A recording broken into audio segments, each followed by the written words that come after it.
Suppose ఒక వ్యక్తి జన్మించాడు.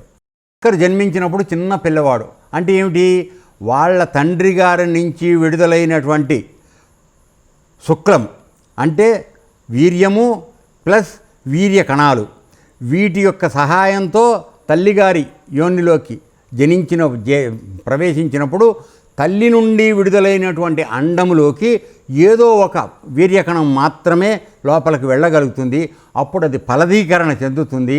అప్పుడు అది ముందు అండంగా ఉండి తర్వాత పిండమై తర్వాత శిశువై తర్వాత జన్మ తీసుకుంటుంది.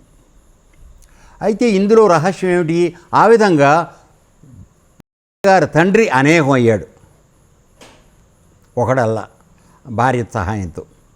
అలాగే పుట్టగానే ఈ ఆలోచన ఏం లేదు, అనేకం వాళ్ళని ఆలోచన లేదు. కొంతకాలం అయిన తర్వాత ఈ సృష్టి కార్యం చేయాలనేటువంటి పునరుత్పత్తి కార్యం చేయాలనేటువంటి ఆసక్తి ద్వారా అనేకం అవ్వాలనేటువంటి అసలు అంతర్భూతంగా ఉన్నది అనేకం అవ్వాలనే కోరిక.